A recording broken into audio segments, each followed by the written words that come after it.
Kerala high court ने एक फैसले में जेंडर और सेक्स की अवधारणाओं पर चर्चा की।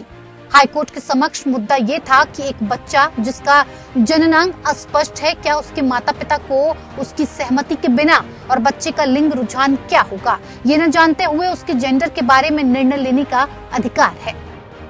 कोर्ट ने कहा कि याचिकाकर्ताओं को अपने बच्चे की नियोजित जननांग पुनर्निर्माण सर्जरी के साथ आगे बढ़ने की अनुमति देना संविधान के अनुच्छेद 14, 19 और 21 के तहत उनके अधिकारों पर आघात होगा। केरल हाईकोर्ट ने सर्जरी को बच्चे की गरिमा और गोपनीयता का उल्लंघन बताया और आदेश में कहा कि इस तरह की अनुमति देने से गंभीर भावनात्मक और मनोवैज्ञानिक समस्याएं भी पैदा हो सकती हैं। किशोरावस्था में पहुंचने पर अगर बच्चा अपने लिंग के अलावा दूसरे लिंग की तरफ आकर्षित हुआ तो क्या होगा? इसके लिए कोर्ट ने एक मेडिकल बोर्ड की स्थापना की है, जिसकी रिपोर्ट के आधार पर ही आगे का फैसला तय होगा।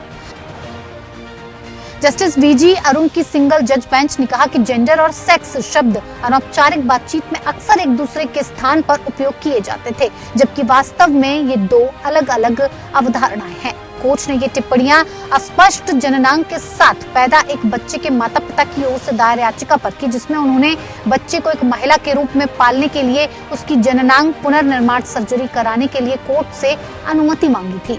बच्चे का इलाज चल रहा था। डॉक्टर्स ने बच्चे के लिए जननांग की सर्जरी की सलाह दी। बच्चे के माता पिता इस बात से व्यथित थे कि विभिन्न विशेषज्ञों से संपर्क करने के बावजूद कोई भी डॉक्टर सक्षम न्यायालय के आदेश के बिना सर्जरी करने के लिए तैयार नहीं था।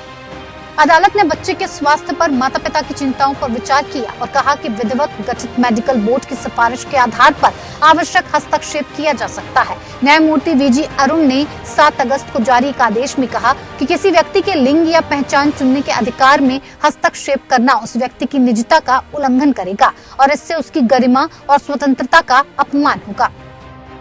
जस्टिस वीजी अरुण की सिंगल जज बेंच ने सरकार से 3 महीने के भीतर शिशुओं और बच्चों पर लिंग चयनात्मक सर्जरी को विनियमित करने के लिए एक आदेश जारी करने का भी आह्वान किया।